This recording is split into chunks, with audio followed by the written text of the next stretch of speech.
هلا هلا بابا حبيبتي الحالة مثل ما تشوف، بس هذه ملابسها اللي هي عضعضها مع الجوانب. هذه عندي في التقرير انها ما تسمع. هلا هلا هلا هلا هلا هلا حبيبتي بابا.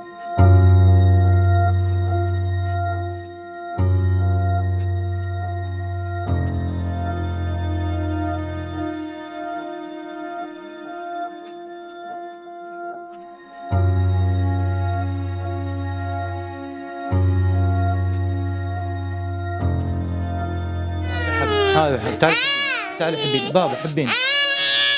بداية قصتها انها كان معها زكمة، علمتني امها انها البنت حرارتها عالية، فاخذنا المستوصف. كشفنا عند الدكتورة قالت بنتك تعبانة لازم تحليل لها، وحطيناها في الغرفة. وجاء الدكتور حق المختبر وقال بناخذ لها عينة دم، واخذ لها عينة دم، وبعدين ركبوا اللي هو المغذي. وجاءت الممرضة وحطت نوعين من الدواء في المغذي.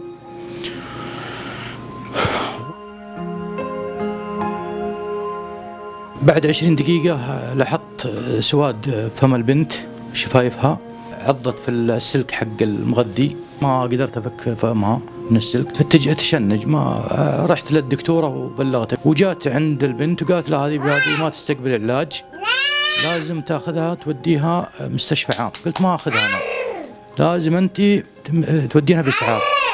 وجاء يقول نجهز سيارة الإسعاف. يشفيك الله إن شاء الله حبيبتي، يشفيك الله.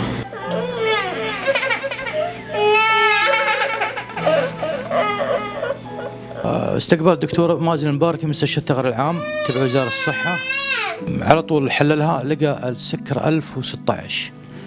فصل المغذي حقهم ودخل البنت الانعاش، ودخلوا لها انبوب اكسجين، وطلبني الطلوع برا غرفة الانعاش.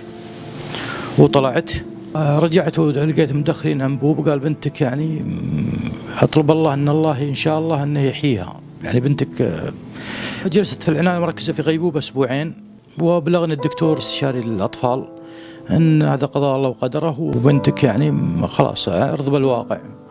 والحمد لله بعد اسبوع ونص صحت البنت، ودخل الدكتور. ما كانوا متوقعين انها تصحي من الغيبوبه هذه، وشافها مفتحت عيونها وقام يتشهد ويهلل ويكبر.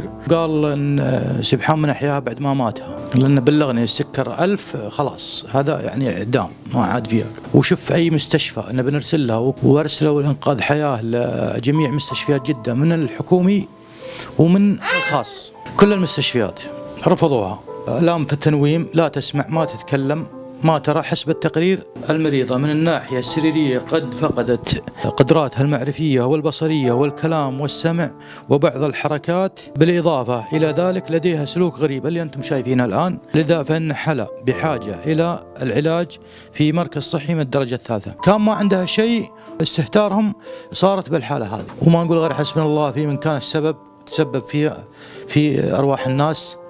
وطالب المسؤولين بالتحقيق معهم وأشد العقوبات في الحق العام والخاص لحلا والغير حلا، لردع أمثالهم في استهتار بأرواح الناس وكثرة الأخطاء الطبية في الوقت الحالي.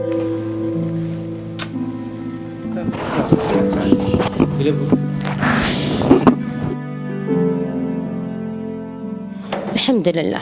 ليليا والله العظيم إني ليليا أبكي من حالها، أبكي من وضعها.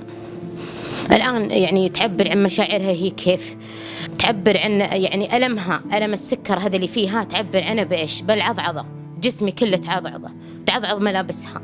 أجي أحللها يعطيني إيش؟ ما يعطي عدد. المستشفيات الحكومية هنا في جدة ما تعاملت مع حالة بنتي بأمر عاجل.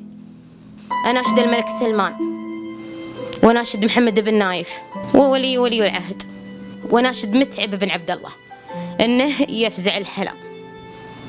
حلا لا ترى، قبل كانت تشوف، لا تتكلم لا تسمع. أتمنى صوتي يصل.